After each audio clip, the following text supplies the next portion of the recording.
أعوذ بالله من الشيطان الرجيم.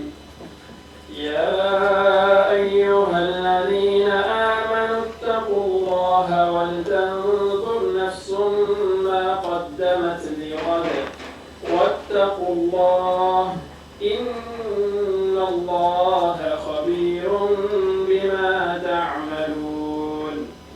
ولا تكونوا كالذين نسوا الله فأنساهم أنفسهم أولئك هم الفاسقون.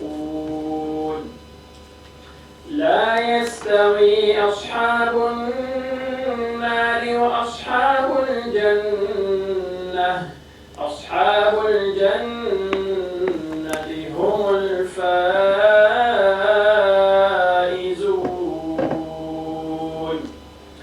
لو أنزلنا هذا القرآن على جبل لرأيته خاشعا متصدعا من خشية الله. وتلك الأمثال نضربها للناس لعلهم يتفكرون. هو الله الذي لا إله إلا هو عالم الغيب والشهادة هو الرحمن الرحيم. هو الله الذي لا إله إلا هو الملك القدوس السلام المؤمن المهيمن العزيز الجبار المتكبر سبحان الله عما يشركون. هو الله الخالق البارئ المصور له الأسماء الحسنى يسبح له ما في السماوات والأرض وهو العزيز الحكيم. صدق الله العظيم.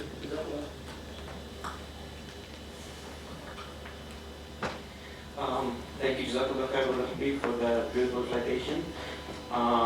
I would like to now invite Brother Abdullah to begin the talk, inshallah.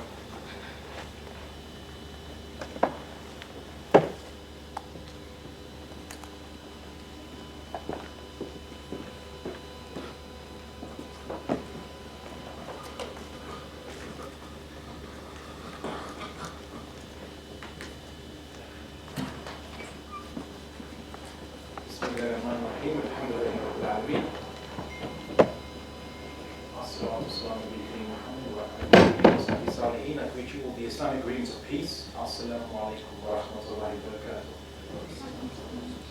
May the peace and blessings of God be upon you all. I'd like to thank the University of Surrey for inviting me again to grace this very wonderful campus. I really enjoy, especially the medical sciences building, very beautiful in its design. So it makes me want to study biomedical sciences. Well, biomedical sciences itself is quite fascinating, but good, it's very fascinating campus, and I always enjoy coming back here. Now, the title of today's lecture is God, the Only Rational Explanation, and you've probably heard a lot of terms bandied about in popular discourse about what is a rational position, and people who are against the belief in God or do not believe in God call themselves rational, and those who are agnostics, who say we don't know for certain, they call their position rational, and of course people who say they do believe in God call themselves rational. So what is the kind of confusion there? Where is this confusion coming where everyone claims their side is rational, their position is rational? What I'll try to do today is to give you an objective basis and then let you decide, or at least allow you to decide, what you think is the most rational conclusion, or what is the only rational explanation. Now, I'd like to start off with a discussion of evidence. You've probably heard people talk about evidence for evolution, evidence for the sun being round, the earth being round, not being a flat disk, evidence for aliens existing in other star systems. All these discussions of evidence. But few people actually ask the question, what do we mean by evidence? Does anyone know what evidence, the word evidence itself means? Can anyone proffer an explanation? Or at least a meaning for it, a definition? And don't Wikipedia it. Just what you think. What do you think evidence means? Anyone? Any takers? The word evidence. You, Madam? Proof to back up the facts. Proof to back up the facts. Theory.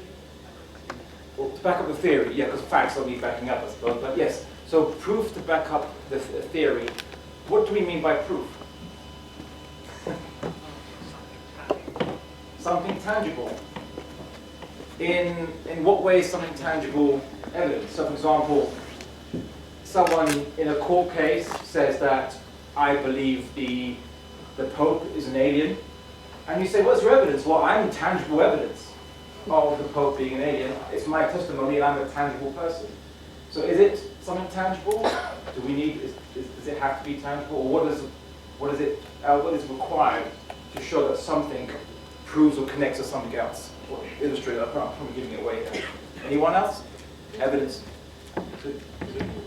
Sorry? The truth. The truth. What about the truth? It's okay. Anyone else? No? Anything which appeals to human consciousness and logic, and And- now you will ask what is logic. I just gave you a... Decided upon majority. Yeah, I just gave you a lecture on dictionary. No. Anything that appeals to human consciousness. The thing is, but many things appeal to human consciousness. People can believe that the universe is a cosmic egg, or that there's Zeus and Thor are real creatures and not just characters on certain Hollywood films now. Anything can appeal to human the human consciousness and taste. So what is evidence? Well, how is it different? How is evidence different? What does evidence do? Final taker? Would evidence be something that you can observe and test, or something that you can derive? Something that you can observe, but what is the relation? What is evidence of for? What does evidence do? So, like in terms of like sciences, like chemistry, if I want to test like a reaction, if I read in a textbook, this plus this equals that, I get this, I get that, and I see if it becomes what it should become. So I observe what happens. Okay.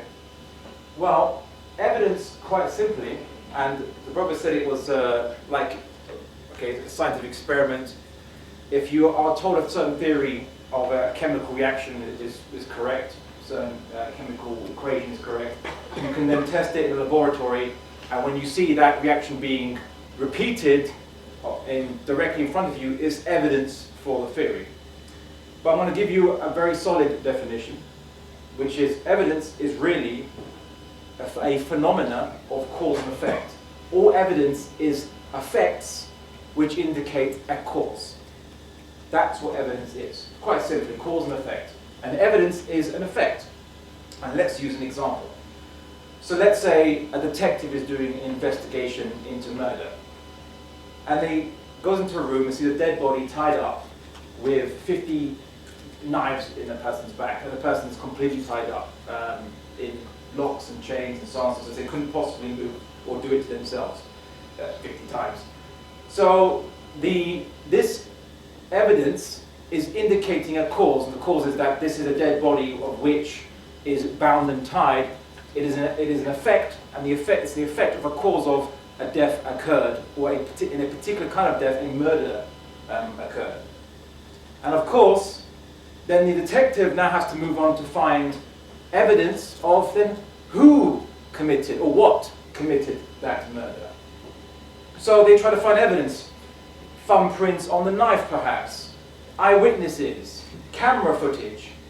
But all these evidences are effects of the cause. What do I mean by that? A thumbprint on one of those knives in the back was caused by the murderer grasping that knife and stabbing that person in the back. Or someone at least who handled that knife at some point. It is evidence because it shows, is an effect that shows there was a cause of basically the person using that knife to, who caused the death in the first place. Eyewitnesses, your memory is an effect. And it's an effect of a cause, i.e. an event you observe, the event being the cause, you hearing or seeing that event, and it having an effect upon you by imprinting it on your memory. It is an effect.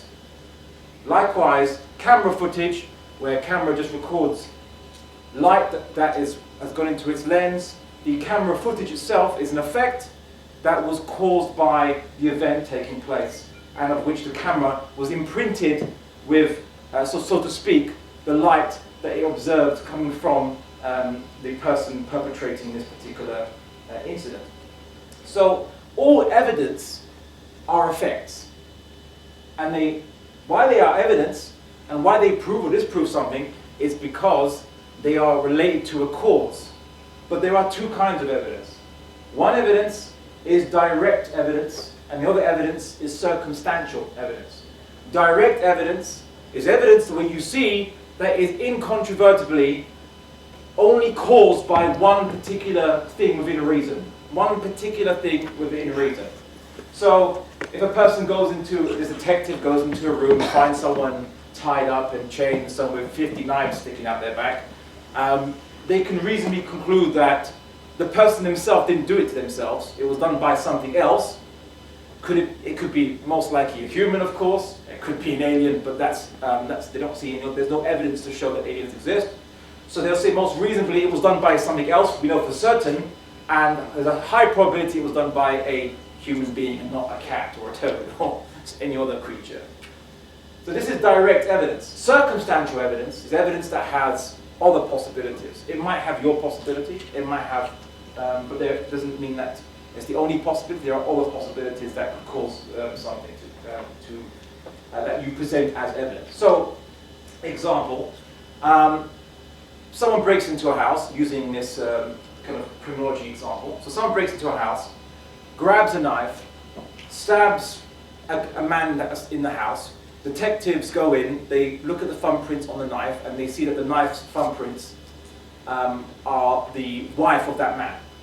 It's circumstantial because the wife, who wasn't in at the time, obviously uses the same utensils in the house, might have held that knife at some point, put it on the kitchen counter, went out the house to do work or do whatever, and the burglar came in, wearing gloves, took that knife and stabbed the husband. So having a thumbprint on a knife, in that example, is only circumstantial evidence. It could be the wife coming back dressed as the murderer and doing it, or it could be the fact that it was the murderer grabbed it with a glove, didn't put their imprints on it, and that thumbprint was done by the wife who was just using the knife for cutting bread, and then left the house before the murderer came in. So direct and circumstantial evidence. So I have to show, if I'm going to make the title, if I'm going to show that, or demonstrate the title of this lecture, that the evidence for God is direct evidence and not circumstantial evidence, and that it is rational. Now, what does rational mean? Everyone uses the word rational, and I said at the beginning of this lecture, everyone that says their position is rational, their side is rational. Does anyone have any idea what rational means? Rationality. Any brave takers? You might. Sorry? Logical. Logical. Is it? I mean, for example, I could say penguins are birds. Birds have wings. Wings enable flight. Therefore, penguins can fly. It's logical. There's some fallacies, of course, logical fallacies, of course, but it's logical, but it's not rational. So what is rational? You sir? Would it be like conclusions you draw from, like you have a premise and you draw conclusions from that? If you have a premise and you draw conclusions, again, that's logic. Yeah. Could be inductive or deductive logic, but not necessarily rational. And everyone thinks logic and rationality are the same thing, but they're not. So deductive logic, of course, and inductive logic is just cases where in one case you have a general rule, and then you observe you see that there's a general rule. Let's say if I light paper with a flame, paper will burn, and then I make an assumption that if I go to a library and I start setting fire to books, it's going to burn, and therefore that's my a deduction I've made, a deductive logical thing. In that case, it's correct. But it might not always be correct. Maybe it's a new type of paper that can't be burnt. And I believe I could do that to a library with this brand new paper, burnable paper, and it doesn't come about. Inductive logic is when obviously you observe something in the universe, you observe something, let's say, there's a friend of mine happens to have, let's say, blue hair. This person is untrustworthy, therefore I make the conclusion that everyone with blue hair must be untrustworthy. Dyed hair, that is, not naturally occurring. But that would be inductive logic, would be a logical fallacy, of course. If you say logical fallacy, yes, but it's inductive. Sometimes it's not always correct. Sometimes you have to make assumptions that the universe is uniform, that one observation you see in one place is true for all places in the universe and is true at all times, where that might not be the case, but science relies on that kind of assumption. That's not rationality, though. Anyone else? Madam? Sorry? Reasonableness. Reasonableness. What is reasonableness? Like asserting that something is beyond reasonable doubt. Asserting that something is beyond reasonable doubt. But what does it mean to be beyond reasonable doubt? And there are many tests, so it could either be objective based on like generalizations, or it could be subjective based on your own personal opinion. If science is based on your own personal opinion, I wouldn't say it would be rational per se, because opinions could be wrong. Yeah, or like, I mean, back your opinion is fine. Like, I mean, you have to show that this opinion is reasonable, you have to be fair with it. But there's a problem with that, because reasonableness can lead to some irrational activities with human beings. Let's say, for example, recently in the United States, good old United States, people of a certain religion seem to be told to leave planes because people aren't uncomfortable with those. People are uncomfortable, people of a certain religion, they see they're wearing a headscarf, or they have a beard, or they look something like me. And the people in the plane, they believe to be reasonable to demand someone leave the plane because they feel uncomfortable, because despite the fact they've gone through security and they're no different to them in terms of peacefulness, but they make the assumption that, well, Fox News and CNN have told me the world is like this. These people seem to share a similar religion with certain situations in the world, therefore I feel uncomfortable, and it's reasonable to ask such people to leave. Of course, this is not the first time that you see that kind of behavior in Europe and in the United States. They did it with Jewish minorities, they do it with the Catholics as well in time gone by. Everyone thought it was reasonable during their period of time, but it doesn't mean it was reasonable, because it was based on their hysteria, it was based on them making assumptions, it was based on them making overgeneralizations, and out of pure ignorance. So I would say that it was a nice try from everybody. What I would say rationality is, I think what really holds up to objective scrutiny is merely to say that something is based upon evidence. Thought based on evidence, and it's non-contradictory. So, and there's no assumptions that are made, and it accepts the premise, or you can not say the premise, but it accepts the only possibility of cause and effect of finite things. So finite things all have cause and effect. If I hear a noise coming from outside this room, I can conclude it was caused by something. I don't know for sure what it was. If I hear someone shouting outside, maybe someone just has a loudspeaker playing a DVD of a noise that sounds like shouting. Maybe it's a synthetic sound of someone shouting. It's not actually a physical person out there shouting. There could be a number of causes behind a loud noise that sounds like a human voice shouting, but I can conclude for definite, rationally, that it was caused by something. A voice or a loud noise I hear outside this room is caused by something.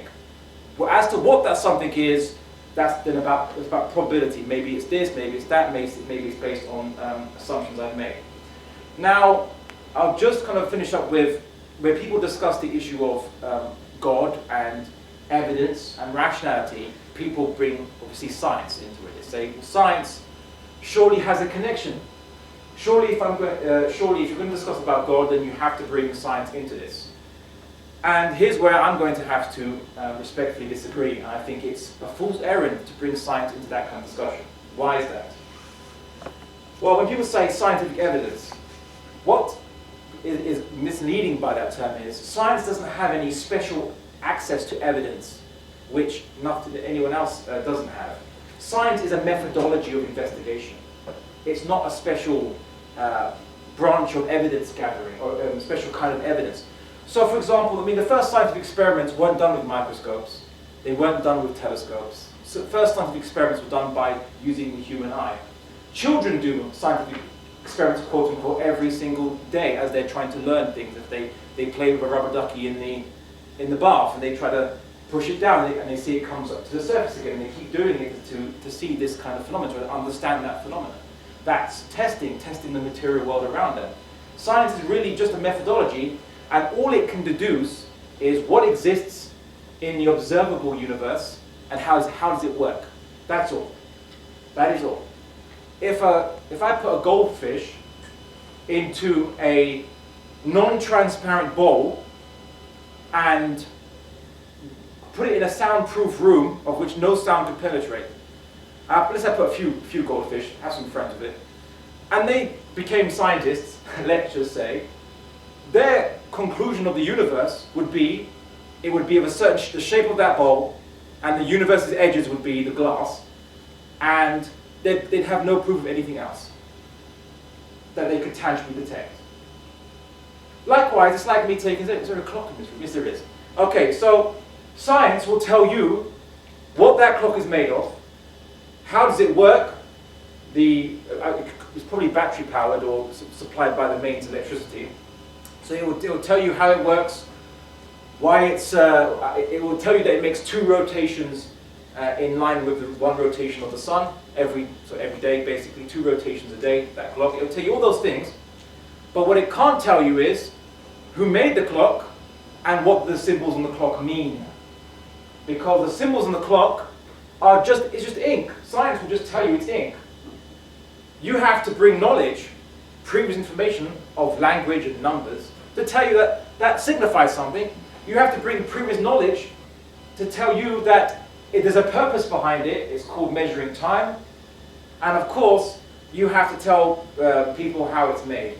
And how do we know this? Is because when you first teach kids how to tell the time or read a clock, that's exactly what you tell them. A clock's been made. You made a clock. You can see it in these documentaries about making different useful things. Here's what a clock looks like inside. Here's what it does. Here's what numbers mean. Here's how you can tell the time. And that's what it's for. When you tell a child this, you give it the information which cannot be supplied if a child who didn't know numbers, who didn't know about telling the time, didn't know how a clock worked. If you just put a clock in front of that child, no matter how genius that child is, it could take it apart, know how it works, find it interesting. Oh yes, it has all these little moving bits and they move in this a certain way. Really great. But it wouldn't know what a clock is for, or what the numbers on the clock mean, or who made the clock. And that is the limitation of science. Science only limits itself to the tangible, physical objects. So there is no point to bringing science into discussion as to what made everything that we can observe exists, because what made this, or what is beyond this universe, is outside the realms of science, quite literally. However, the scientific method is based on rational thought, because it depends on rational thought. The idea, if I do an experiment and it turns out one way, and I make a slight change to experiment and it turns out another way, I make the conclusion that most likely it's because I made that slight change, it turned out a different way. Cause and effect. And if I do it, and you have to do it multiple, you repeat it multiple times to increase the probability that it was only that change that you did that created that different effect. Or the idea that what you observe in the universe is true for everywhere else in the universe, at most times anyway, is an assumption you bring, but it's an assumption that science depends on. Science depends on a lot of assumptions to undertake its methodology, and it's just a methodology. But I want to start with something that's more fundamental in science, which is rational thinking. So observing evidence and the law of non-contradiction. If something contradicts itself, it must be false. That's how we know something is false. I can't say something exists and doesn't exist at the same time. It would not make sense. and the fact that it just wouldn't, well, I mean, how can something exist and not exist at the same time? So, if I take any object in the universe, any object in this room, and what I mean by the universe, the word universe means everything that exists, but what I mean by it is everything that we can observe. So, if we were all goldfish in the goldfish bowl, let's start with the goldfish scientist example. So, if they started to philosophize about what is beyond the goldfish bowl, right? Say, well, we can't penetrate this goldfish bowl. We've done all our best scientific experiments. Yes, we know it's made of this hard material called glass, made of silicon. We know that we're swimming through H2O. We know all these things. That's great.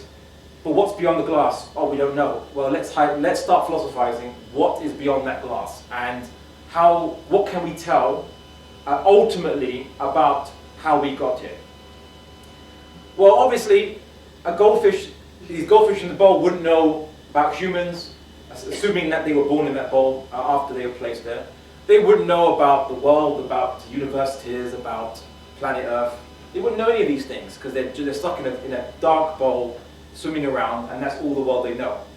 But what they can deduce is that ultimately all existence, or that goldfish bowl, had a beginning.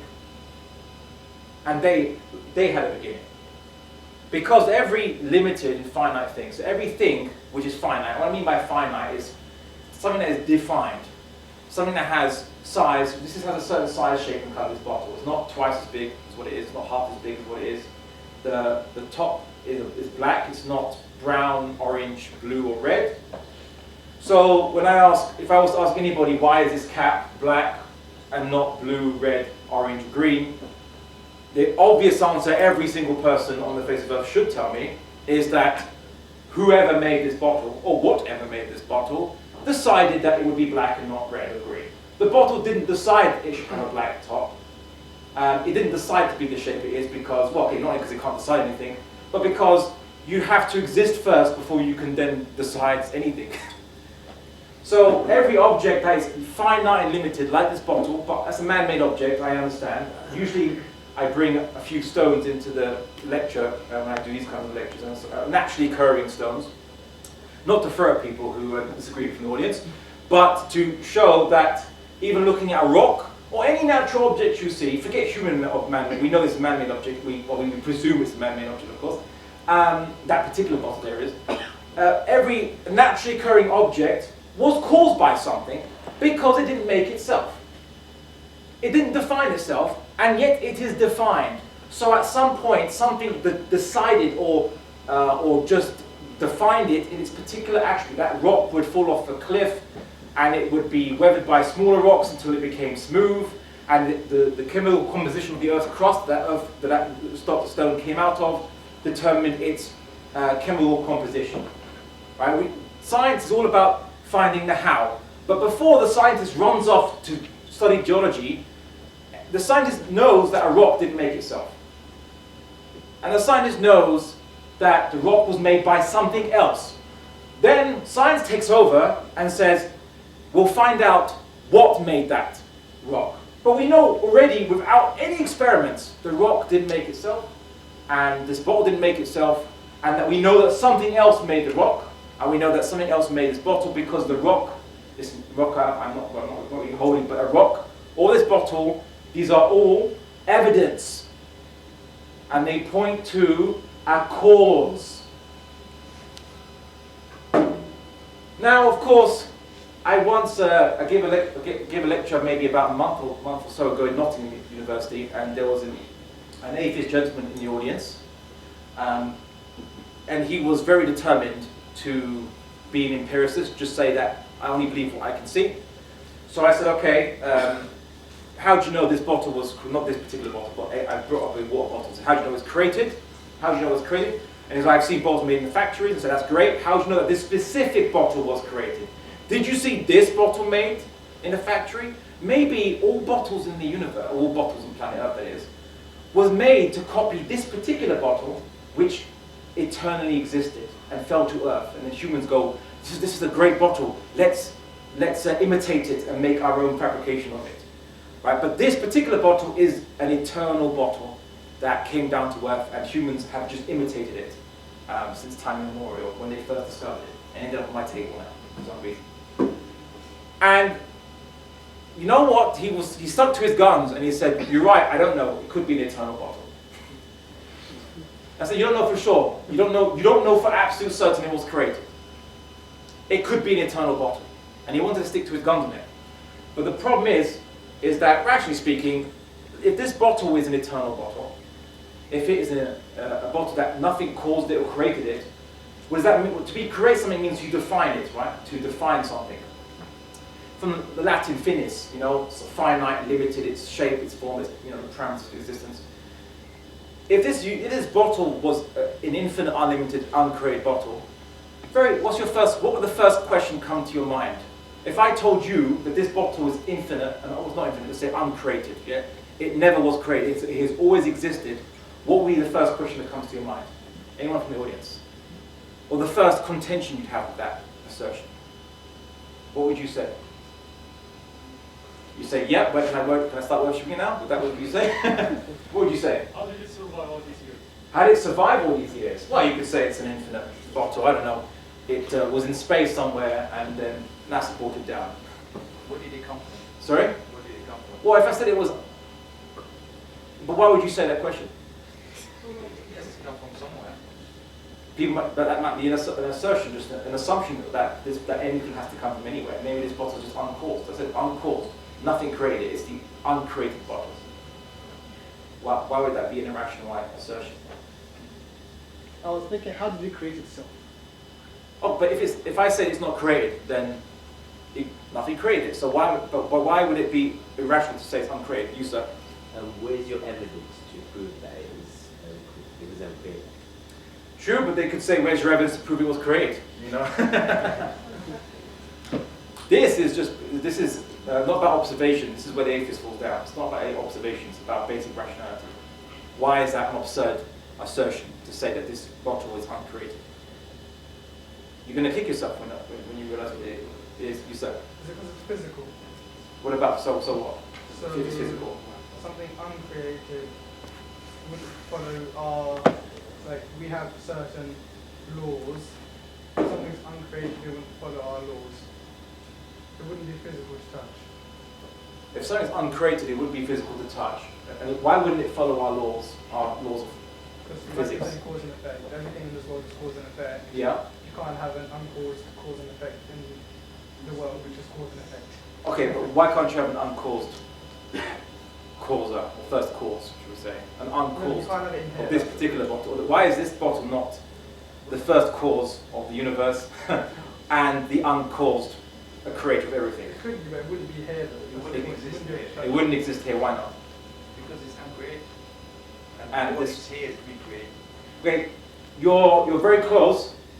Very close. Anyone else? I'll give what Because we have comment. evidence that it's created here. Sorry? Because we have evidence that it's created in UK. What evidence do you have? If you read what Yeah, I know. Someone found this eternal bottle and they put a label on it. All right, I'll help you guys out. Very simple. If this is an eternal bottle, and I think you kind of touched upon it just a bit, if it's an eternal, uncreated bottle, why this shape? Why this size? Why that color top? Why not? Why is, for all eternity, why has this bottle not been twice as big? Or half as big as what it is? Or a red top? Why black? Why specifically a black top? At which point did something determine it would be black top and it would have this size and not twice as big or 3 times as big? Why this particular size? The fact that it has limitations proves that it had to be defined by something, or defined something. Now the question is, what defined it? Itself, or something external to this bottle?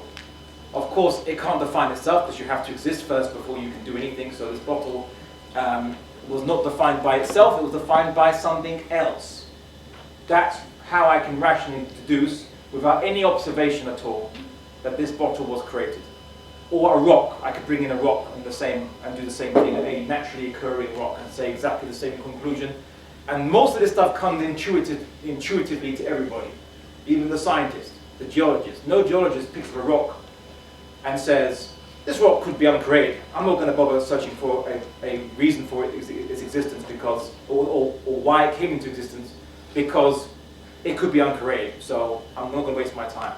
No, a geologist knows that everything was defined by something else. Everything finite. Only everything finite. And everything that's observable, everything that's finite, ultimately, the big question is, what caused everything, all these things to exist? What caused it? Now, there are two possibilities, only two possibilities. One possibility is that everything that we can observe was caused by something else that's finite as well.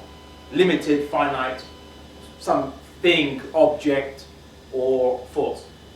Or it was caused by something not finite. Those are the only two possibilities. Finite, not finite. Pretty simple. Let's assume the first possibility. So, if everything in this universe was created by something else that's finite, what's the next question you ask? Who made it? Who made that other thing? So let's call it The other finite. let's call it the pre-universe. What made the pre-universe that made this universe? And of course, then what made the pre-universe? And what made the pre-universe? Now, someone could say, well, okay, I'm happy to say that there's an infinite chain of things or universes. Universe means, I suppose, realities or whatever, everything exists, that each created each other in like a domino chain. But there's a big problem with that. There's a very big problem. Does anyone know the rational problem with that assertion? That there's an infinite chain stretching out from eternity till now of infinite things of finite things making each other and reaching our stage or our current point in time, or whatever. You know? Oh, you just catch it. Okay, yeah. You? So it's a common example that people use on like YouTube. So they say like, if you need to hug you, Yeah. and you need to ask the person behind you, you need to ask the person behind you. There'll never be a point when someone says, no, you can't hug them. So because I am here, the original thing didn't occur. I'll see. There's an example on YouTube. The brother said that if you want to be hugged and you need someone else to hug you, and if they're not hugging you, what? You need to ask the person behind you if they give you permission. You need to ask the person behind you to give you permission. And if that goes on forever, no one is ever going to give you permission. Yeah, and that was a very lonely person that came up with that example. Why no one hugs me? I keep asking people around me. And they say there's an infinite chain. That's probably an excuse that was told to that person. Oh, there's an infinite chain, we have to ask all these permissions, that's why we can never hug. But that's the point, right? I use other examples. Let's say if you have a domino rally and you say that a domino can only fall down unless it was hit by another domino behind it, and that domino can only fall down if it's hit by another domino behind that. If you went on an infinite chain of dominoes, nothing would fall down. Or another example is if there's probably a sandwich dispenser somewhere in this university. So if it takes £1 sterling to put in that machine and get a sandwich, but you are poor, you don't have £1, you ask your friend, do you have £1? Your friend doesn't have £1, so he asks his friend or her friend, and they don't have £1, everyone keeps asking someone else. If you have an infinite amount of poor people with not even a single pound, would you ever get a sandwich? Even if it's an infinite amount of poor people that have no money to start that, to give that pound, would you get a sandwich? Yeah, steal it. Okay, you steal it. All right, yeah, that's the alternative. However, would you ever get a sandwich legally? Well, you can legalize that by just saying that I'm hungry, I have to survive, so that's... You can legalize that. Yeah, by Like, just proving that I'm hungry. you have a long and bright future in this. But I foresee. Just like you were doing that. Sorry, officer, it was not illegal. I made it legal. I wanted to do it, so I did it. That's legal. The thing is this: like in that example, infinite amount of poor people, even if it's infinite amount of them, but no £1, you wouldn't start off that chain of people lending each other money to get to that sandwich machine. You have to have one person who says, yes, I have £1, and I will lend it to you, and you will lend it to them, and they will lend it to someone else, and eventually you end up to that person who wants that sandwich. There has to be a start point. There has to be someone who starts, who initiates the lending of the money so that person who's really hungry, wants that sandwich, gets their sandwich, gets their £1 and puts it into the machine. So we call this an infinite regress fallacy. It's a fancy term, but that's what it means. It just means that you can't have an infinite regress of things because nothing would ever happen. If I told you that you can only leave this lecture after an infinite amount of time has passed, as riveting though the lecture might be, you would be very, very despondent because that means you would never leave this lecture. If I said you have to wait an infinite amount of time before leaving this lecture, you'd never leave it. Likewise, if the Student Islamic Society told everyone here that the lecture is about to begin in an infinite amount of time and then it will begin, you know it will never begin. It will never happen if you have to wait an infinite amount of time for that lecture for the lecture to begin. So there has to be a start point. So it can't be an infinite chain of finite things. The only other possibility that's left is that what's created the observable universe ultimately was uncreated and therefore is not finite, have no limitations, is not finite anyway. Now I say the observable universe, because someone might say, Abdullah, you don't know how big the universe is. It could be bigger than what we can observe. Likewise, the goldfish in my example, they think the universe is as big as their goldfish bowl.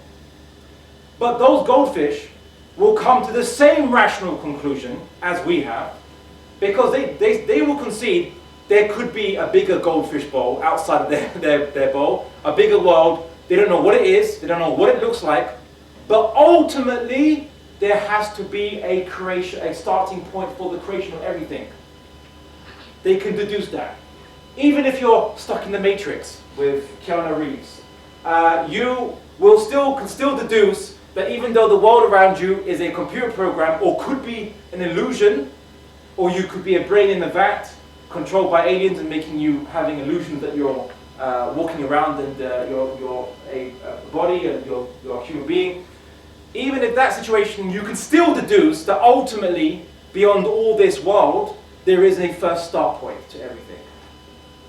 That is the conclusion that the goldfish can come to, that you in the Matrix can come to, you if you were a brain in the vat can come to, and that you as a human being in this class, or we hope, can come to as well.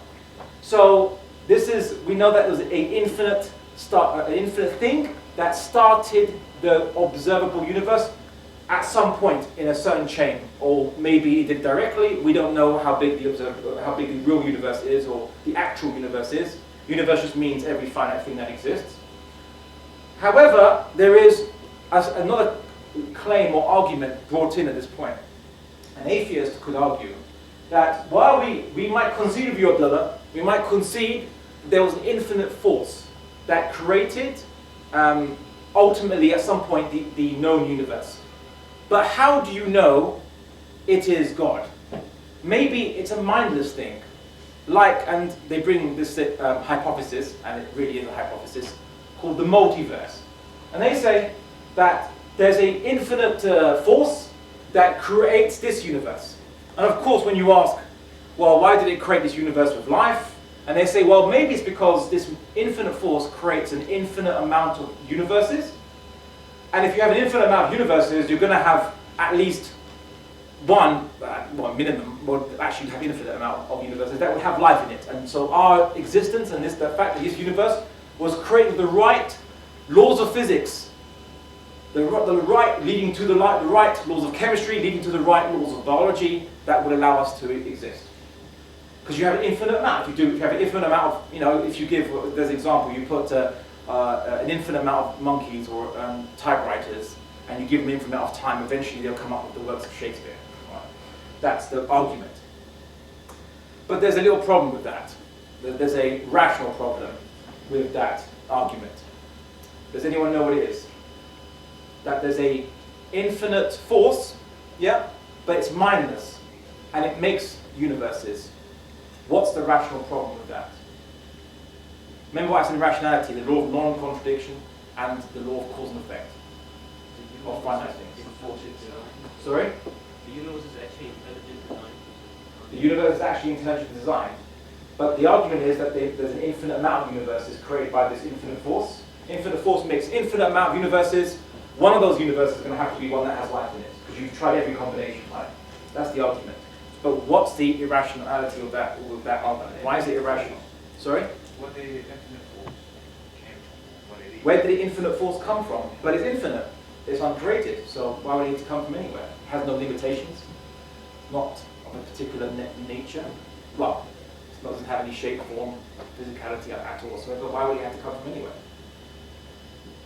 Location is a finite attribute too. To be located in a place, that's an attribute of finite things, not something that's infinite.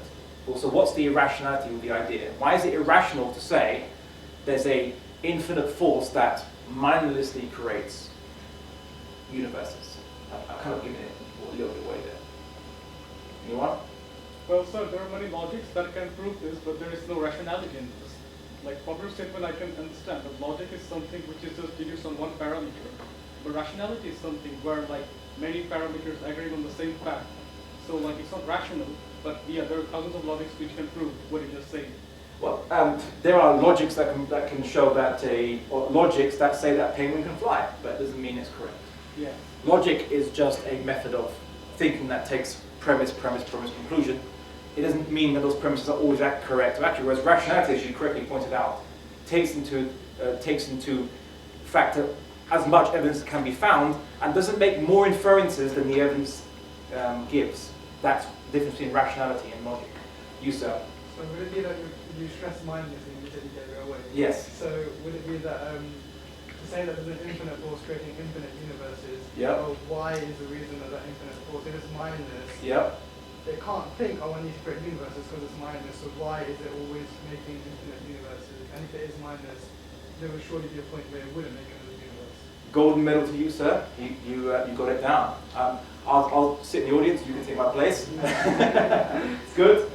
The gentleman got it correct. He said, and this is true, I again also gave it away, which is, why would a mindless force create universes? Why? What's making it make universes? Why is it deciding to make universes or doing it? Of course, there are only two possibilities with that. Either it has an internal mechanism that makes it make universes, or something outside of it that is pushing it to make universes. Of course, like me pushing a button on a factory. But if I pushed a button and the factory starts working, I started off the whole process and not the factory. And so that first cause, that first infinite mindless thing is not the first thing that made everything. It's not the first cause anymore. So, that other thing is, and then you have to ask the question, what is pushing the button on that machine, so to speak? If you argue the other possibility that this infinite but mindless object or force has an internal mechanism, then what's making this internal mechanism want to make universes as well? And then if you say it has a smaller mechanism, then what makes that mechanism wants to make universes? And so, like a babushka doll, if you open it up, it has smaller and smaller. It's like me saying that inside that clock is a smaller clock that turns the hands. And inside that smaller clock is an even smaller clock that starts the hand turning. And inside that even smaller clock is an even smaller clock. Ad infinitum. Again, infinite regress fallacy. You're depending on infinite number of finite things or things causing each other to produce the effect, which will never happen then. If that clock hand has to depend on an infinite chain of smaller clocks to move it, it would never move. And so, the only conclusion, the only rational conclusion, the only rational explanation is that whatever this infinite force is, it's deciding to make universes. It initiates it of its own choice. And if it has choice, then that means it has will. Or will is just the ability to choose, or the ability to initiate. That's will. So this infinite thing has a will. Because every other possibility is irrational. Every other possibility leads to contradictions and absurdities. And of course, goes against the evidence. When I say it goes against the evidence, the only way you can show that there doesn't need for a God to exist is if nothing exists, then there's no evidence. You understand? If there's no evidence, if nothing exists, then there's no need, including ourselves, of course. No one will even be able to be around to think about it. But there'd be no evidence pointing to a cause. The fact that everything that we can see exists is the evidence that requires an explanation. It requires us to find out the nature of the cause. And the only cause that can explain all this and not contradict itself or become rationally absurd is an infinite force that's uncreated. It's infinite, doesn't need to be created, doesn't have any limitations that are required to be defined, that chooses to create everything that exists. Can't be minus. Sorry? Can't be minus. It can't be minus, yes. And of course, there's a funny absurdity I like when the multiverse argument is brought up, because the multiverse, I know people, some people call it scientific theory. There's no scientific evidence. Many scientists have actually themselves argued that you shouldn't classify it as a scientific theory, just a theory. But there's one funny thing about it. I think now, as I said, all respect to any atheists in the audience, atheists like Muslims, like Christians, like Jews, can be as different as each individual. And there are some atheists who I've had discourse with, so they may not be representative of all atheists. But there's some atheists who've come up and they make an argument and they say, I don't believe in God, like I don't believe in unicorns, goblins, or fairies. And so, I don't believe in superstition. And they make that point. They say God is no different to fairies, goblins, and unicorns. And I say, really, is that the case? You don't believe in fairies, goblins, and unicorns? Okay. So then what made the universe? And they say, well, it could be this multiverse. And explain why this particular universe has, life in it that can observe and think for itself. And they say, well, there's an infinite amount of universes, infinite possibilities out there, and in an infinite possibility, we're going to have life. I don't know if some of you have seen where I'm going to go with this, or if you realize where I'm going to go with this. I say, okay, there's an infinite amount of universes, right? I said, yes. And infinite possibilities, right? And they say, yes. Okay, so there must be a universe out there that has a goblin. And a universe out there that has a fairy. And a universe out there that has a unicorn. So, in reality, you actually do believe in unicorns, fairies, and goblins because there's an infinite amount of possibilities.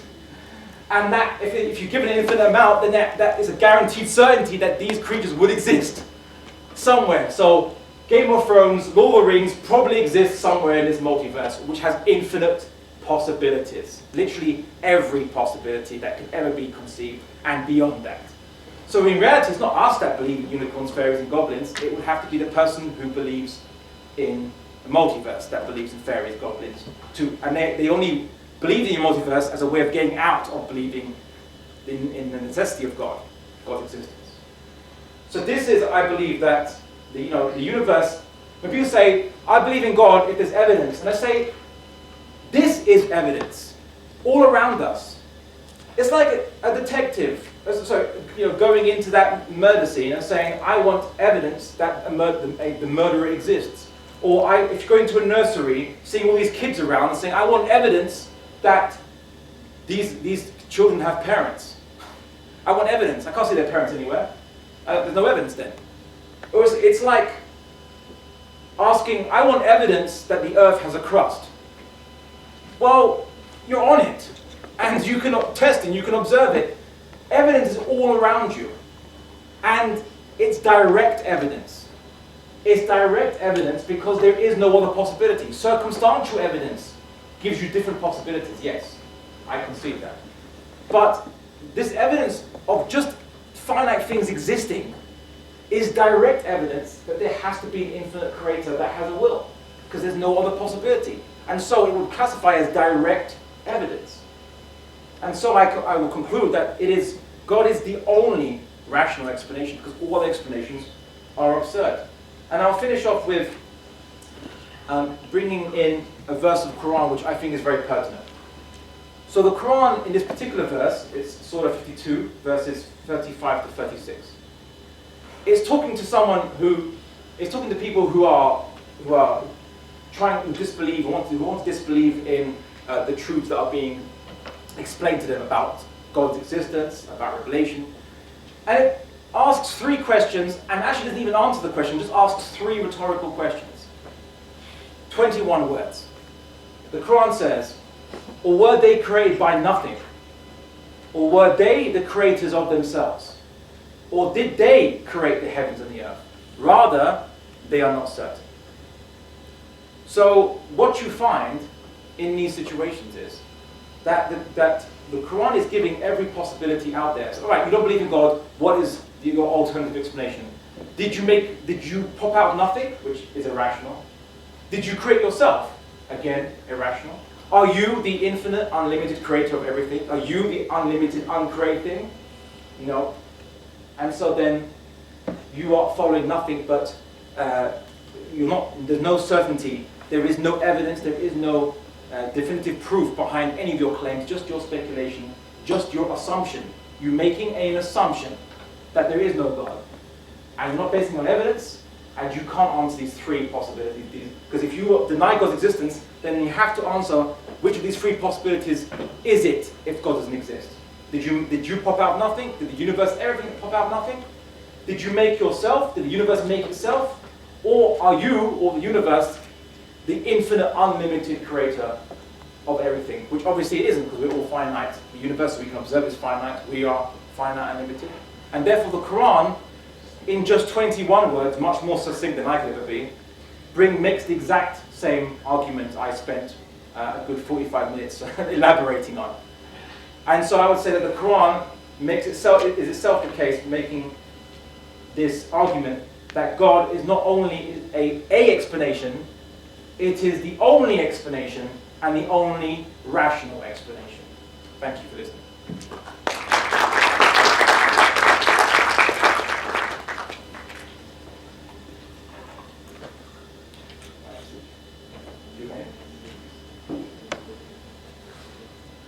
Okay, so we will now open the floor for question and answers.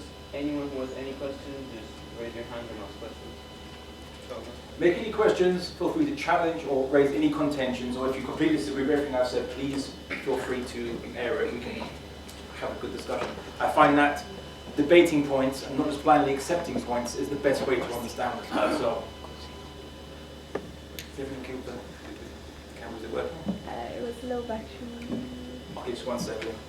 Is it switched on? I think it wasn't. I just switched it on. We just switched it on, but we have a recording thing. Oh, okay.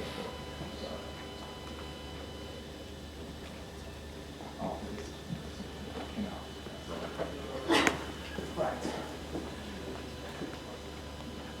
So, any questions, comments, or contentions, or things you want elaborated with? You said? Yeah, so when you study this, I do understand that the argument against an infinite regress.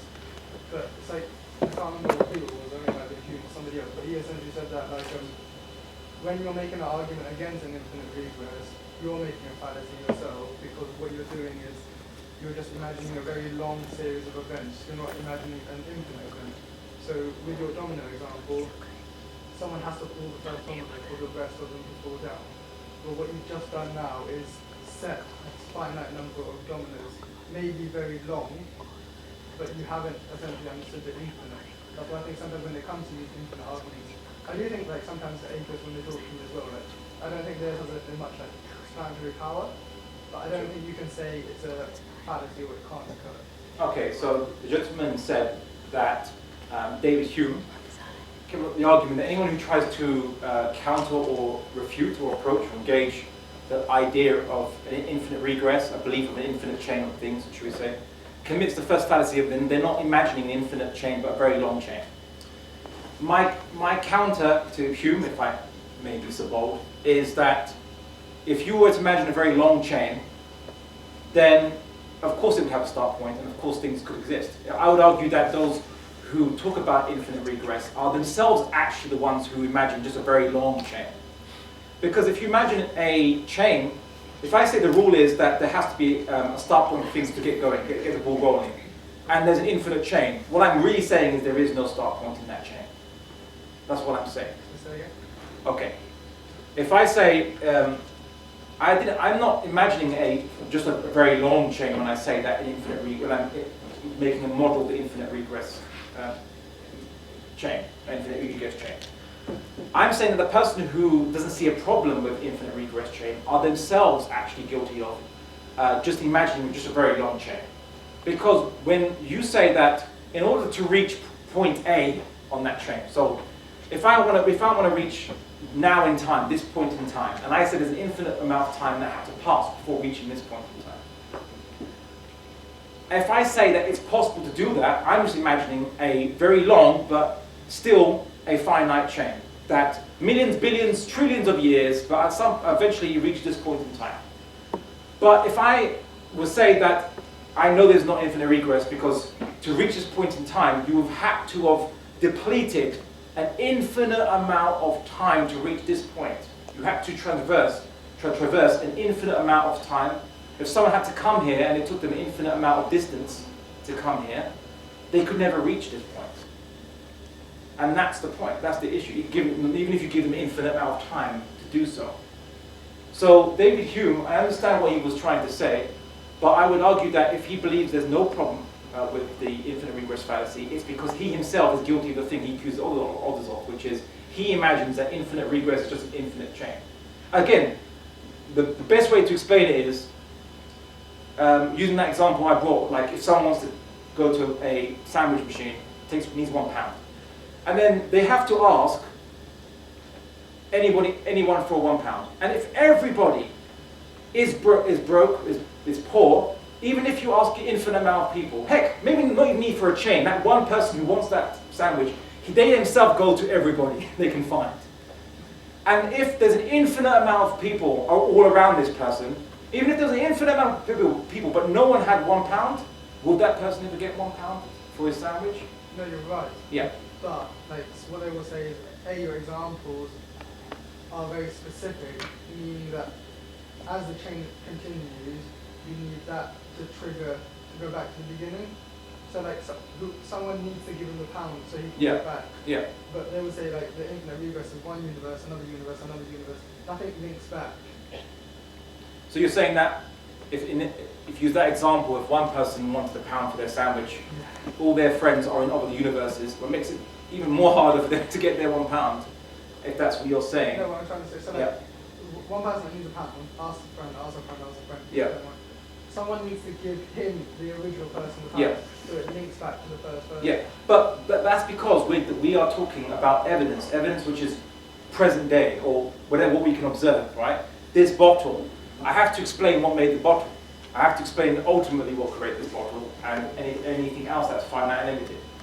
It has to link back to the first point, the point that we're looking at, or the current point, or the end point, let's just say this point right now.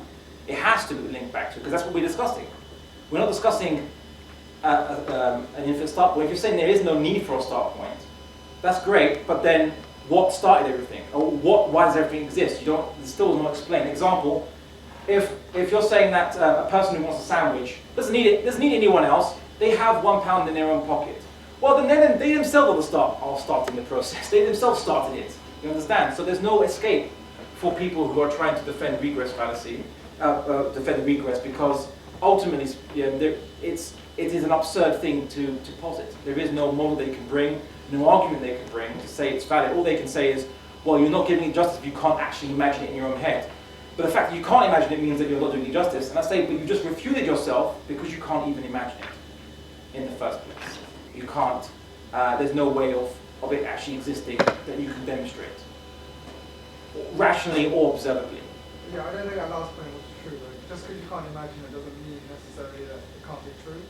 True, but if an infinite thing can't exist in a finite universe, it's surely then our minds, which are finite, wouldn't be able to comprehend or be able to fully imagine something that's infinite, beyond just the word. The word in English comes from the Latin infinis, which means not finite.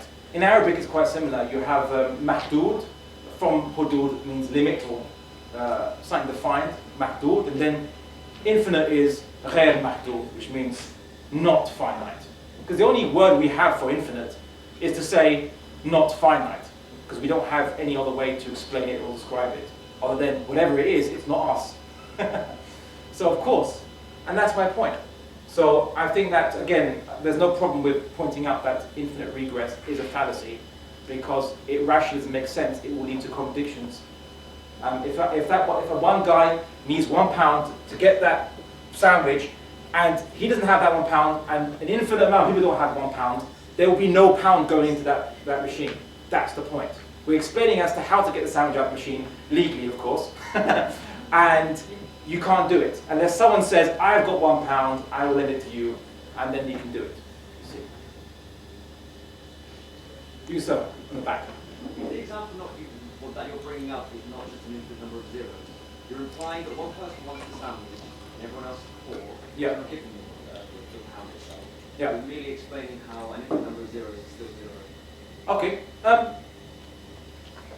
Well, I'm more than happy to concede that there's an infinite amount of nothing if nothing exists.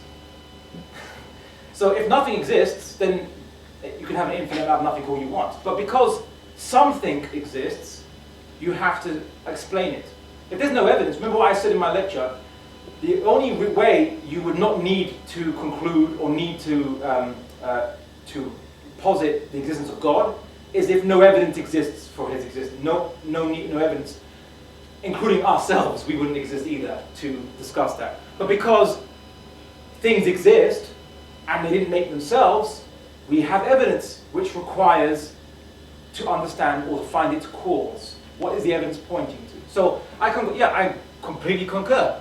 You can have an infinite amount of zeros equals 0, but that would mean that for that to be true in this situation, nothing would exist.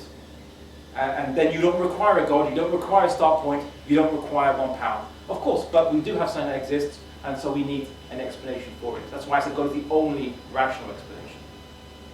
Fair point, but the problem I'm trying to establish is that you yourself are the one who made the point, and in an attempt to link it to why God exists, which is why I'm questioning it, because you're using an example that technically is just an infinite number of zeros. If you can provide it with a different type of example that is more aptly related to the creation of God, or creation of something, then you're more than happy. Okay, I suppose that what you're trying to say is that if I'm going to discuss an infinite regress and why it can't happen, I should.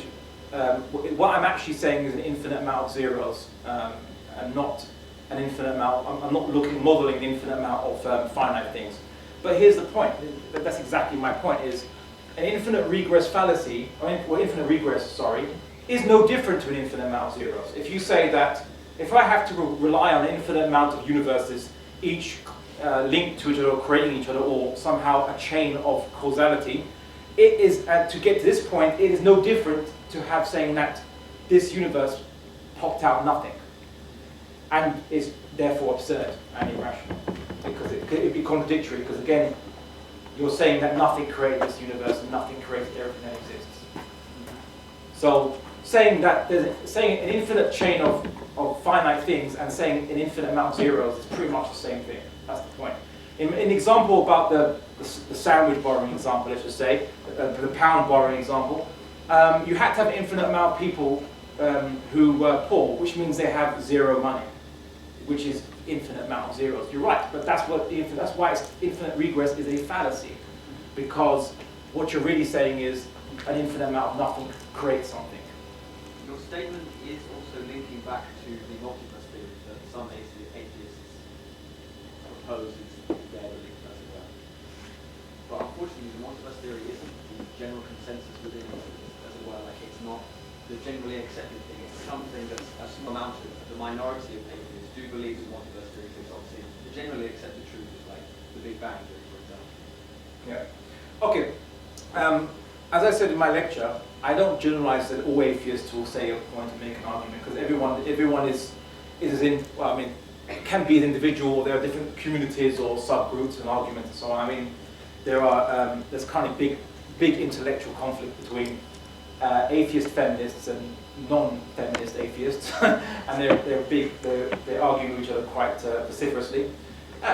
No one is homogenous. You can't make a homogenous community where everyone all agrees on everything, and that's correct. And not all atheists believe in a multiverse. Some atheists will just say the universe began. I don't know why. I don't care. That's it. Or they say that time began with the universe. And so asking what came before the universe is asking what's north of the North Pole, which is a typical kind of argument that's used. But my point is that that's just an assertion to say that what came before, there is no before the universe because time and space began. Sure, time and space, or space-time as it's called, you could argue, and this is again speculation, that they began at the beginning of the universe. That's fine. Space and time, all limited, limited dimensions. Yes, of course. But it doesn't mean there's nothing before it. That's just an assumption. It's like just like they say that black holes have infinite density. That's again speculation. Again, when you have theories that say, I'm not going to go too much into this. They don't study physics here, so that at least someone knows what I'm going to say. Any physics students? Okay. I mean, you've heard of there's something called the ultraviolet catastrophe. You might come to it in your studies, which is basically if you have a perfect black body, a perfect absorbing body, and you shine a wavelength of radiation into it, and it goes into a slit, and it basically bounces around inside it. The wavelength will change, but according to the theory, according to the mathematical equation to explain the wavelength changes and radiation produced by it, if you shine a certain amount of radiation into it, it will create infinite amount of ultraviolet radiation, which in theory would destroy the entire universe. Hence it's called the ultraviolet catastrophe. But in experimental practice, there isn't an infinite amount of ultraviolet radiation. You have to kind of like fudge the mathematics to get to the actual equation, the actual experimentally observable results.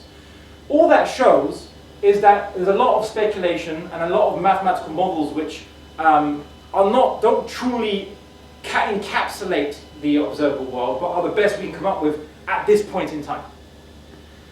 But also it shows that there's a lot of speculation in which is passed as physics theories, and they're called theories or hypotheses.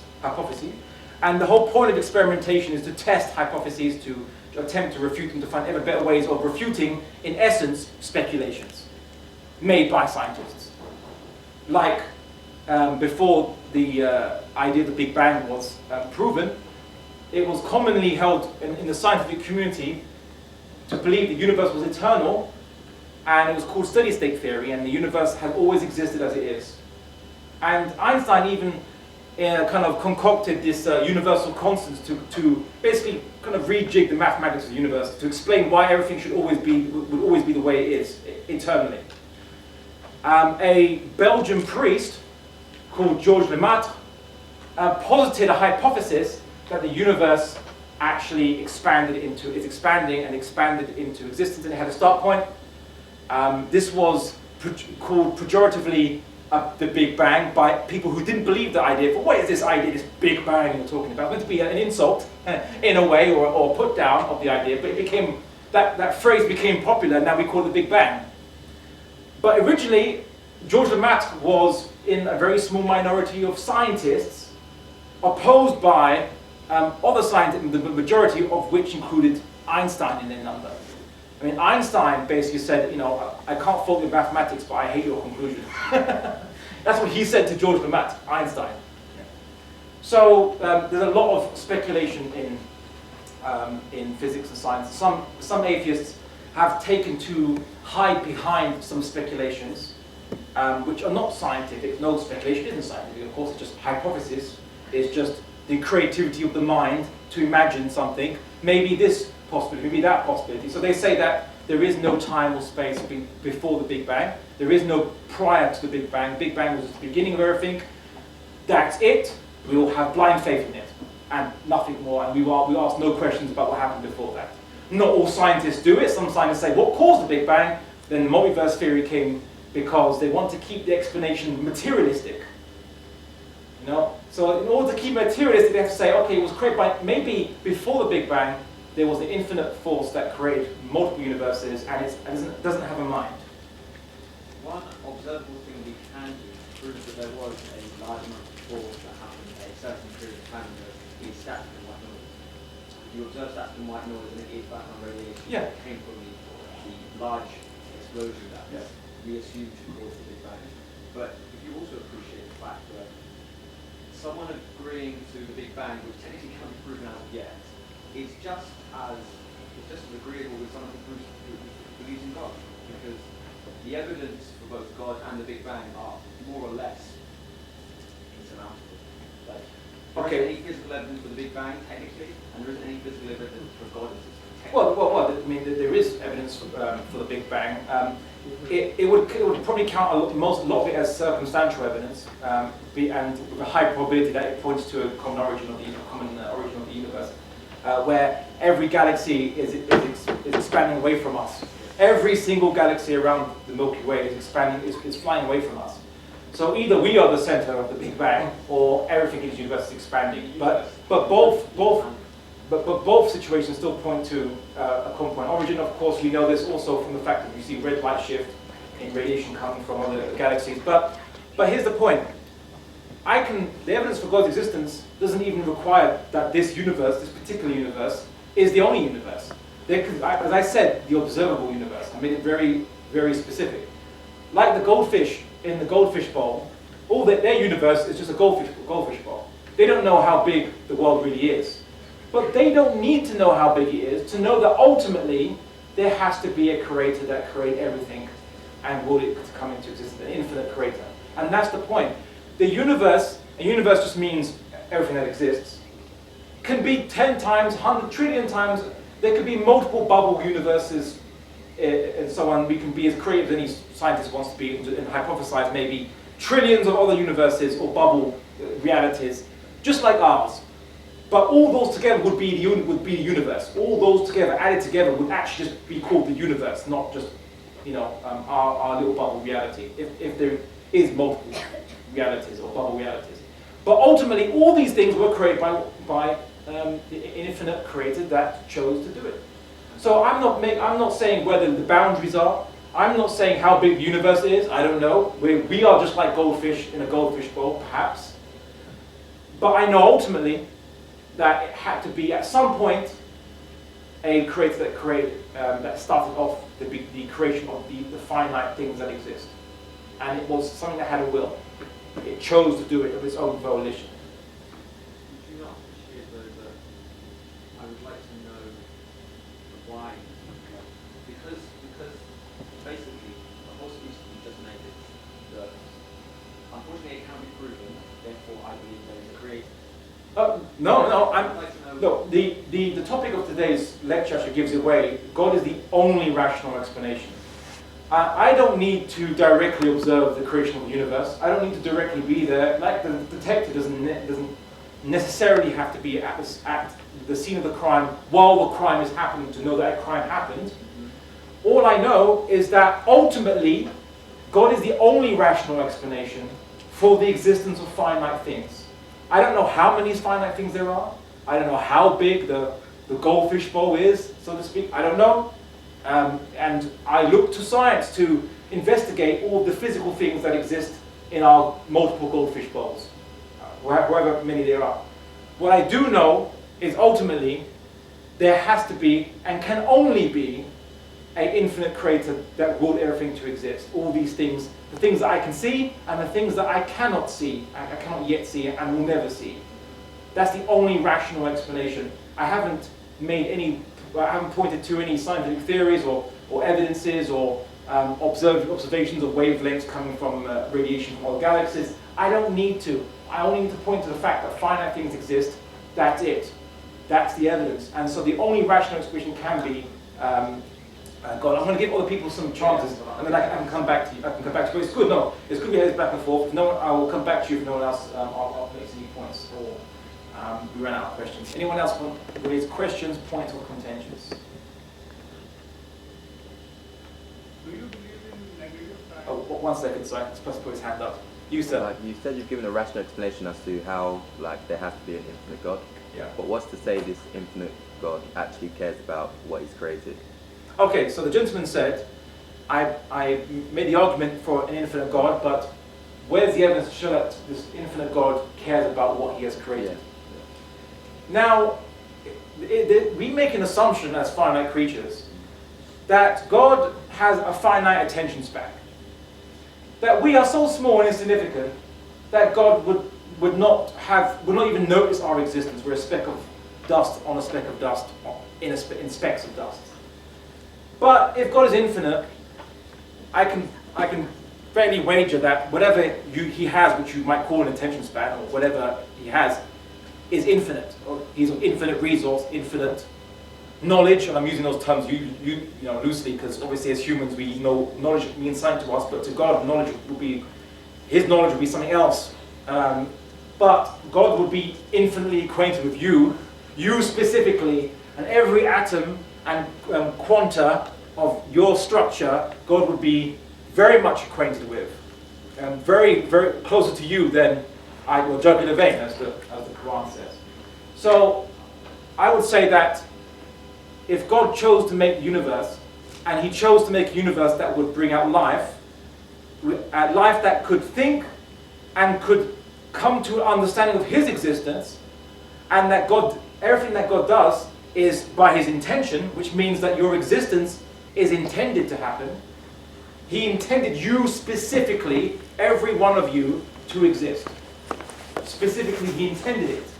He could have made a universe without you existing, or without humans existing at some point, arising somehow. But he made a universe that brought about creatures, life, and yourself. He intended everything. So as I say he, not really male or female, it's just better than saying it, I suppose, but it has a personality. So, or as in a will, that's what I'm meaning. So I would say that he intended your existence, so why wouldn't he care about you, since he intended you to exist, you to have a mind, and you to think about him? Why would he do that? Why would he intend that if he doesn't care at all about you? I'd like to believe that obviously like God loves us and everything, but it's like if someone has a kid, they don't actually have to care about the kid as well. Okay, so the gentleman said he'd like to believe that God loves us, but if someone, well, if you have these, you know, these stories of parents and they abuse their children, they don't care about their children, they, you know, even murder their own kids, doesn't mean they're benign or that they care about the kids, or they are abusive parents, basically, or negligent parents. But here's the thing. When humans make children, or any animal reproduces, it's part of the laws of reality that we never chose. Right? We didn't choose to be human, we didn't choose, and obviously, you know, not all pregnancies are planned, not all pregnancies are wanted. Humans can be of different dispositions based on genetics, based on their own childhoods, based on what they encounter in their life that made them or shaped a lot of their personalities. But considering that God doesn't have a specific, like basically there's nothing that forces him to be one nature or another. Or to, I mean, what would force God to be abusive? What would make God be abusive, or in terms of not caring or not having any concern for something that he intended to make in the first place? It wouldn't make sense. So why would God create us if he didn't care that we should exist? So he intended us to exist, and he knows every single particle of our bodies intimately, as you know, because his knowledge would be infinite like himself, and yet not have any concern for us at all. It wouldn't make any sense. And of course, the argument, now when you want to say, I know you're saying maybe from a Christian perspective, let me say, you know, oh God loves us unconditionally and so on. Well, I wouldn't necessarily say unconditionally. I wouldn't necessarily, I mean, these things require revelation to tell us a bit more about the intention behind things. Like, I depend on my secondary school, primary school teachers, or my primary school teachers, and my parents. I had to depend on them to tell me the intention behind that clock over there. Teach me what it was all about. So what you're arguing is that what we really need is revelation to know more about the intention behind our existence, which I would say, or I'll say rationally, that's what we would need. Because God gave us a mind, gave us the ability to think, gave us the ability to come to an awareness that he exists. So why would he leave us to be, he wouldn't leave us to be in the wind, so to speak. But in terms of God caring about us, I don't think it's the case that God didn't make us accidentally. Like in the question of abusive parents who hate their children, those children might come about accidentally, and that's why they hate them, or a whole number of reasons. But God didn't make us accidentally, so why would he be abusive to us? Because he made us, and he intentionally made each and every one of us. So it wouldn't make any sense. It would be rationally contradictory. Does that make sense? Yeah. Sir, just like to substantiate on what you say, like, Sorry to cut you off. We're on time, so we can just take one more question. Okay. Last one or two questions to keep it short. yes, sir. Yeah. Sir, just to substantiate on this, like, it's actually like, I don't find anyone here who has like a bit of a common sense to argue on this topic. Even the atheists themselves believe that God exists, but just for their ego, like, they have a number of followers, like they preach everywhere that God doesn't exist, so that they don't lose their followers. Just for that sake, they don't agree on the fact that God is rational. And the fact is, sir, like, I have many friends from other religions, and all of them ask the same question, that all right, that God is the only rational thing, but what's the thing that God is the one and only? And like, what should be my answer to these people then? Okay. So the gentleman brought 2 points. One is he said that the atheists deny God possibly because of ego, or some of these public figures because they don't want to lose followers. And the second point was, what do you ask? What do you say to people who say God might exist, but there might be more than one God? I suppose. How do you know that there's not only there's not more than one God? There's only one God. The first point I'd say that we shouldn't. As to your first point about atheists, I have to say that you can't and you shouldn't generalize, and we can't talk about why someone would come to you not necessarily believing in God. There's a number of reasons, a vast array of reasons why someone might not believe in God. They might not believe in God because they come from a society where that's the majority idea. In many liberal societies, the belief that the individual is the most sovereign concern, the individual human being is the most sovereign concern, the most important concern, clashes with the idea that humans have a higher purpose, and they were created for by a higher power, of which they have to serve that power, or they have to submit to the laws of the universe, and the laws of their creation. And that clashes with individualism, possibly. Maybe that's why they don't want to believe God exists. Maybe they had, maybe they saw a few, Hollywood films that portrayed belief in God as attached to corrupt religious institutions, maybe, and they thought maybe it's just a big game. Maybe belief in God is just part of a power play to control the people, quote unquote. If that's the case, they should really see, the atheist dictatorships have been just as much as controlling of their people as any other form of government. And of course, the founding fathers of, let's say, the United States, or maybe some who might support that, were mostly deists or theists, right? They weren't atheists. So it doesn't necessarily follow per se. But there could be 1,001 reasons. Maybe there are many who might sincerely, truly believe there's no God doesn't exist because they think that science is the way to prove anything is true, and they can't see it in science.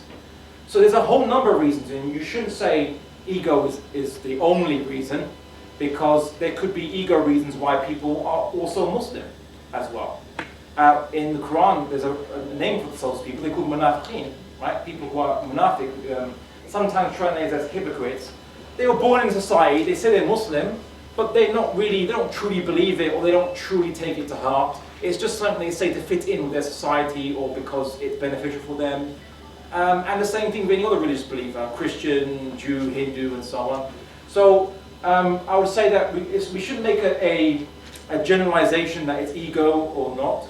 But there are a number of different people who have different reasons why they don't choose to believe in God. And the whole point of having discussions like this is to at least deal with the intellectual reasons. As to what they do with the intellectual arguments is up to them. They can accept, they can reject it, for emotional reasons if they want, because that's their choice, and you can't force people to believe and so on. But the job that anyone who wants to discuss this topic has to do is merely just present the intellectual arguments. That's our only job. We leave knowing the reasons in people's hearts, we leave that to God, because God knows best people's hearts, not ourselves. Your second point... Sorry, just to interrupt, just add on what you said. No, yeah. I face a lot of atheists. And whenever they're in a very good state, very happy or in a very good position, they all say it's all my ability, it's all my hard work and my intelligence. But whenever they're in danger, they just start playing, oh Lord save me, oh Lord save me. That's like... Okay, as I said, that's still a generalization that, maybe atheists in a difficult position might be crying out to God.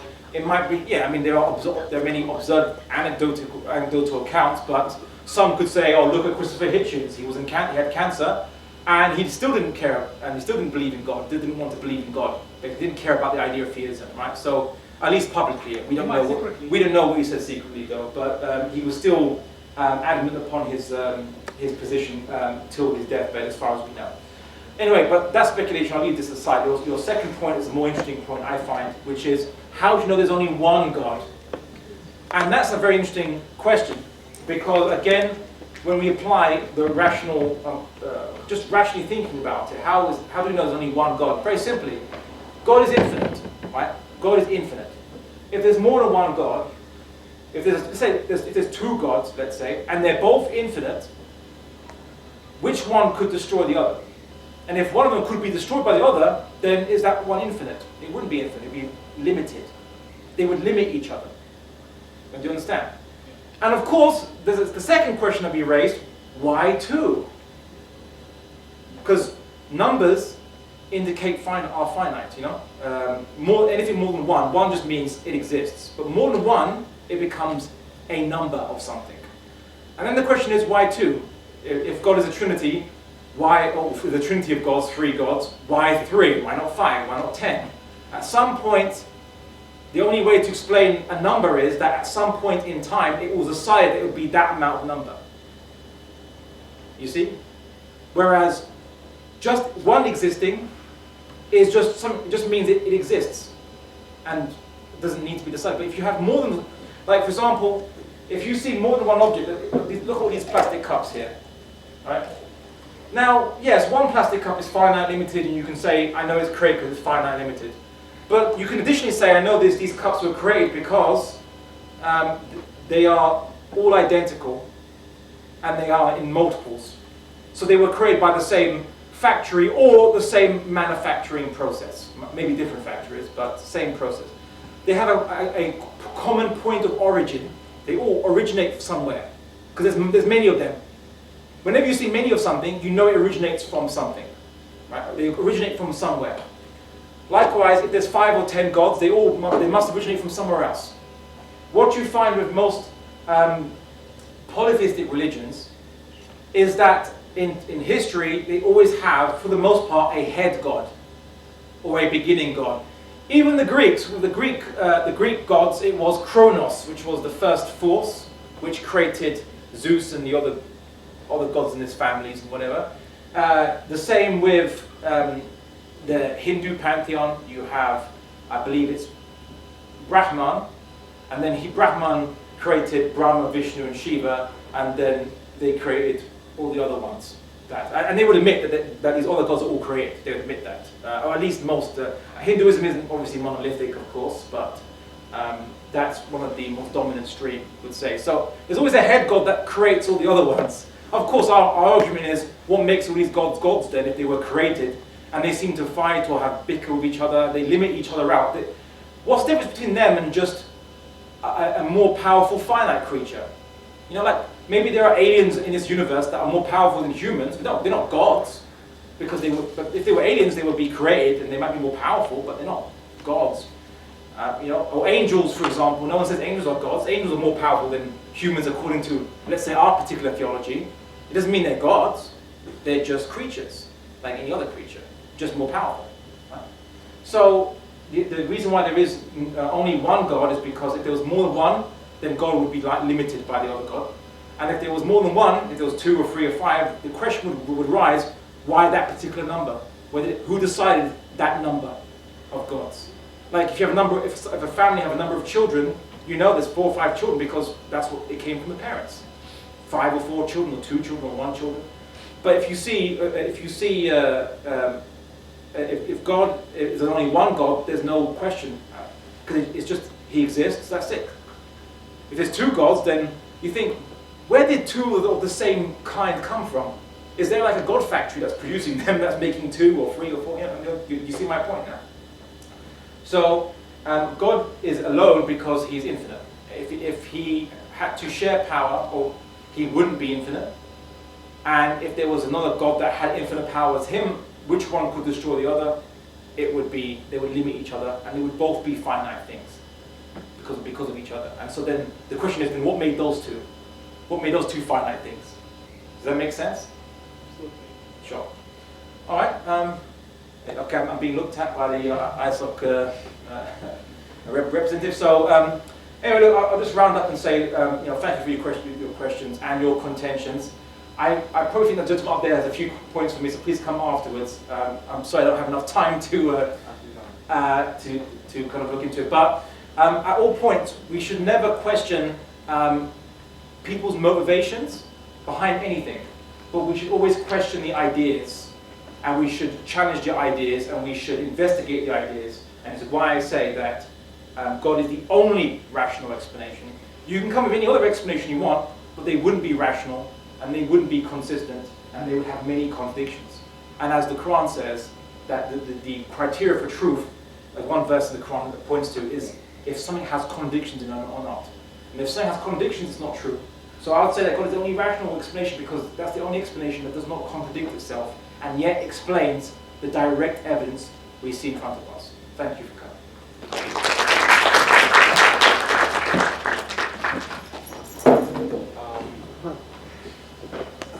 Thank you so much, Brother Abdullah, for that